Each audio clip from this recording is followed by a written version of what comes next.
नमस्कार मित्रों, मैं राममोहन उपाध्याय अपने YouTube चैनल वेदिका उपाध्याय में आपका हार्दिक स्वागत करता हूं। मित्रों, आज की इस वीडियो में हम लोग भारतीय इतिहास से संबंधित महत्वपूर्ण प्रश्नों पर चर्चा करेंगे। सभी प्रश्न आपके आगामी परीक्षाओं GDC assistant professor history, JIC lecturer history, LT gate social science, PGT, TGT सभी के लिए काफ़ी महत्वपूर्ण है। इस श्रृंखला की यह तीसरी वीडियो है और इस वीडियो में काफ़ी महत्वपूर्ण प्रश्नों की श्रृंखला है जो कि वैदिक काल से संबंधित है। हमारा अगला प्रश्न है, इसमें निम्नलिखित में से सही कथन पर विचार कीजिए। तो इसमें पहला कथन, भुर्ज की छाल पर लिखित ऋग्वेद की प्राचीनतम पांडुलिपि कश्मीर से प्राप्त हुई है। तो यह विकल्प हमारा सही है कि जो ऋग्वेद की प्राचीनतम पांडुलिपि वो कहाँ से प्राप्त हुई है, कश्मीर से प्राप्त हुई और भुर्ज की छाल पर उसको लिपिबद्ध किया गया। तो विकल्प ए हमारा सही है। विकल्प बी है, कश्मीर से जो लिपि प्राप्त हुई है यह पांडुलिपि जो है शारदा लिपि है। यह विकल्प भी हमारा सही है। विकल्प सी है, वर्तमान में यह पांडुलिपि पुणे के एक संग्रहालय में सुरक्षित। यह विकल्प भी हमारा सही है। तो इस प्रकार से कथन ए, बी और सी सही है। तो विकल्प डी सभी सही कथन सही हमारा सही आंसर है। अगला प्रश्न है, ऋग्वेद के प्रकाशन के संबंध में निम्नलिखित में से कौन सा कथन सही है। तो इसमें पहला है, ऋग्वेद का सर्वप्रथम प्रकाशन लैटिन भाषा में फ्रीडिश रोजन ने 1838 में किया। यह विकल्प सही है। सबसे पहले जो है लैटिन भाषा में फ्रीडिश रोजन के द्वारा 1838 में ऋग्वेद का प्रकाशन किया गया। दूसरा विकल्प है कि सर्वप्रथम संपूर्ण ऋग्वेद का अंग्रेजी अनुवाद विल्सन द्वारा किया गया। यह विकल्प भी हमारा सही है कि जो फ्रीडिश रोजन थे वह जो लैटिन भाषा में ऋग्वेद का प्रथम प्रकाशन कर रहे थे, उनकी आकस्मिक मृत्यु हो जाने के कारण वह कार्य अधूरा रह गया।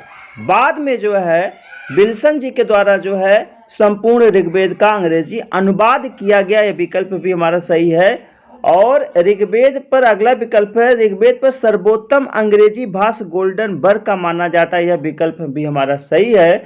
तो विकल्प डी उपर्युक्त सभी कथन सही हमारा सही आंसर है। अगला प्रश्न, निम्नलिखित में से किस वेद को होत्र वेद के नाम से होत्र वेद भी कहा जाता है। तो इसका सही आंसर है विकल्प है, ऋग्वेद को होत्र वेद के नाम से जाना जाता है। जो ऋग्वेद का उच्चारण करने वाला जो पुरोहित होता था उसको होता के नाम से जाना जाता था, जिसके कारण इसे होत्र वेद के नाम से भी जाना जाता है। तो विकल्प हमारा सही आंसर है। अगला प्रश्न है, निम्नलिखित में से किसकी उपासना से ऋग्वेद का आरंभ होता है।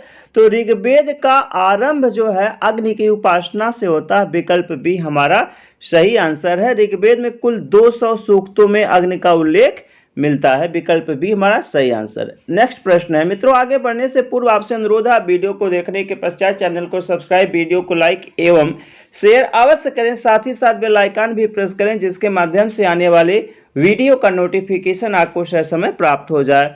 अगला प्रश्न है, ऋग्वेद के संबंध में निम्नलिखित में से कौन सा कथन सही है। यहाँ हमें सही कथन का चुनाव करना है। तो ऋग्वेद की भाषा संस्कृत एवं लिपि होना चाहिए था, लिपि ब्राह्मी है। तो भाषा संस्कृत है, यहाँ पे संस्कृत टाइप हो गया, संस्कृत, और लिपि जो है यहाँ पे होना चाहिए था लिपि ब्राह्मी है। तो विकल्प ए हमारा सही आंसर। विकल्प बी है, ऋग्वेद में कुल 10 मंडल है जिसके कारण इसको दस्तई भी कहा जाता है। यह भी विकल्प हमारा सही है। विकल्प सी है, ओल्डनबर्ग ने भाषागत स्तर पर वैदिक मंडलों का कार्यक्रम न होकर यहाँ पे कार्यकाल है, कार्यकाल निर्धारित किया है। तो यह विकल्प भी सही है। ओल्डनबर्ग ने भाषागत स्तर पर जो है कुल 6 स्तरों पर वैदिक मंडलों का कार्यकाल निर्धारित किया है। तो सभी विकल्प हमारे सही हैं। विकल्प डी उपर्युक्त सभी कथन हमारा सही आंसर है। अगला प्रश्न है, ऋग्वैदिक मंडलों के संबंध में निम्नलिखित में से कौन सा कथन सही नहीं। यहाँ पे गलत कथन का चुनाव करना है। तो इसमें पहला है, ऋग्वेद का प्रथम एवं दसम मंडल सर्वाधिक नवीन है। विकल्प ये हमारा सही है। ऋग्वेद का जो पहला और 10वां मंडल है यह सबसे अधिक नवीन है और दूसरे से लेकर 7वें मंडल को सबसे प्राचीन माना जाता है, जिसको ऋषि मंडल के नाम से भी जाना जाता है। तो विकल्प बी है, ऋग्वेद के प्रथम एवं 10वें मंडल में सर्वाधिक 191 सूक्त है। विकल्प बी भी सही हमारा है।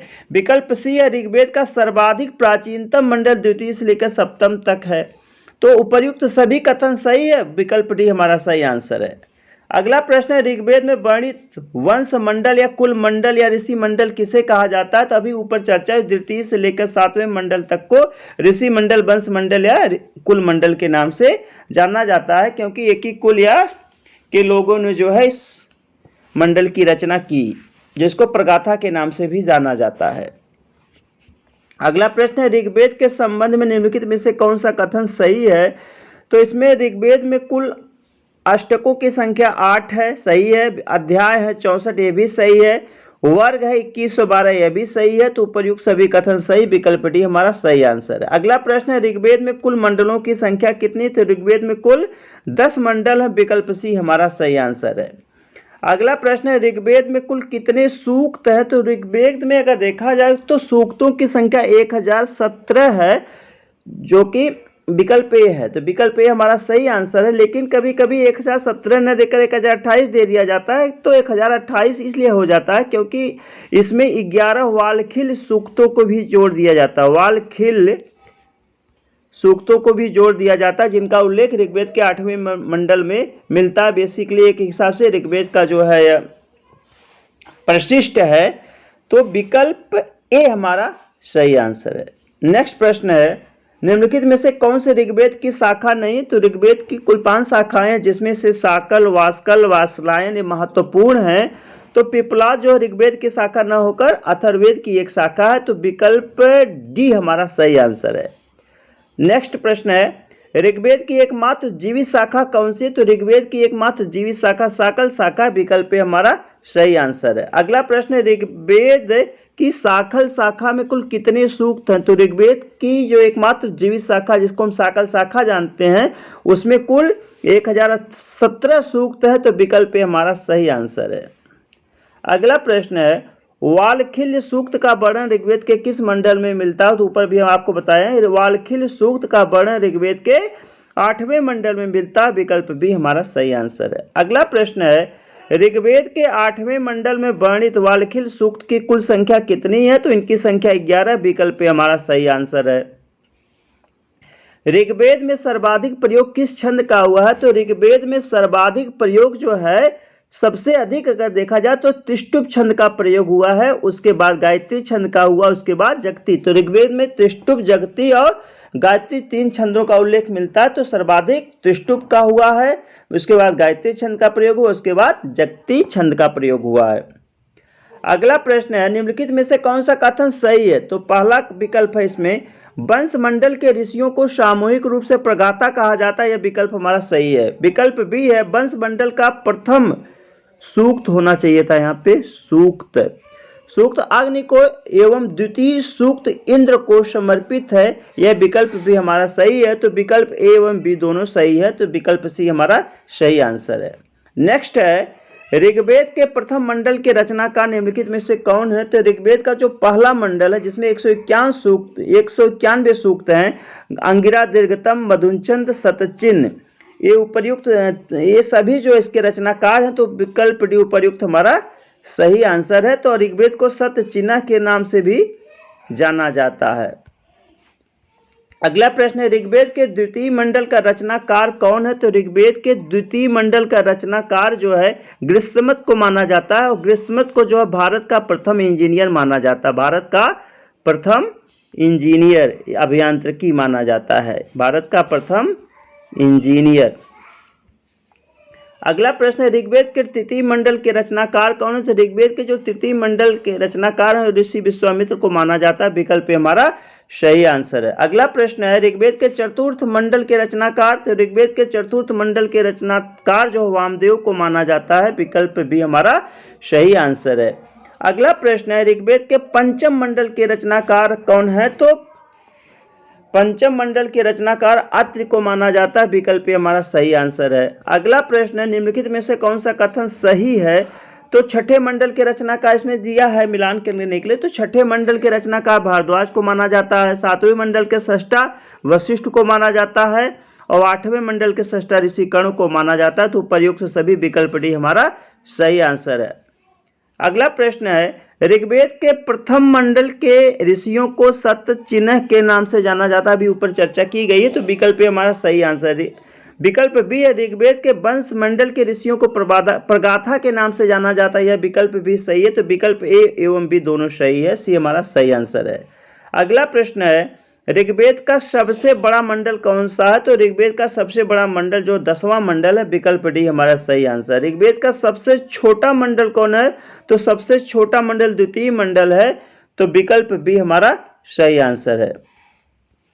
अगला है, ऋग्वेद में सर्वाधिक मंत्र किस देवता को समर्पित है? तो ऋग्वेद में सबसे अधिक मंत्र जो है इंद्र देवता को समर्पित है, जिनकी संख्या सूक्तों की संख्या 250 है, 250 है।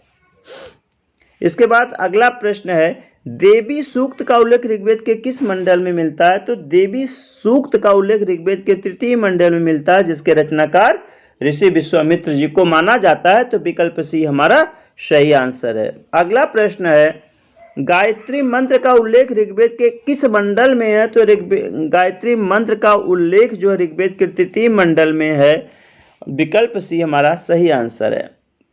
नेक्स्ट प्रश्न है, गायत्री मंत्र के श्रेष्ठा जो है, सृष्टा यहाँ पर होना चाहिए था, सृष्टा विश्वामित्र ने गायत्री मंत्र की रचना किस उद्देश्य से? तो गायत्री मंत्र के सृष्टा विश्वामित्र जी ने है, उन्होंने गायत्री मंत्र की रचना अनार्यों को आर्य बनाने हेतु किया था। तो विकल्प ए हमारा सही आंसर है। विकल्प अगला प्रश्न है, भारत का पहला धर्मगुरु किसे माना जाता है? तो भारत का पहला धर्मगुरु विश्वामित्र जी को माना जाता है। विकल्प ए हमारा सही आंसर। विश्व का पहला अभियांत्रिकी किसे माना जाता है? अभी ऊपर चर्चा की गई है। तो विश्व का पहला अभियांत्रिकी गृहस्मद को माना जाता है। विकल्प ए हमारा सही आंसर है। अगला प्रश्न है,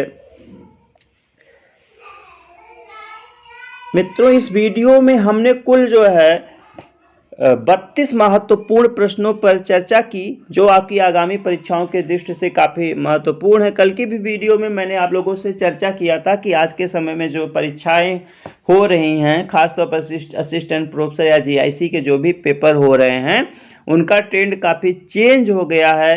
परीक्षा अब कुछ प्रश्नों को या कुछ किताबों को पढ़ लेने से ही क्लियर नहीं की जा सकती है। तो इस वीडियो में मैंने काफ़ी महत्वपूर्ण प्रश्नों की श्रृंखला तैयार की है, काफ़ी परिश्रम से तैयार की। आप इस वीडियो को पूरा देखने के पश्चात चैनल को सब्सक्राइब, वीडियो को लाइक एवं शेयर जरूर करिएगा। साथ ही साथ बेल आइकन भी प्रेस करिएगा, जिसके माध्यम से आने वाले वीडियो का नोटिफिकेशन आपको समय से प्राप्त हो जाए। आप सभी को पूरा वीडियो देखने के लिए बहुत बहुत धन्यवाद। नमस्कार।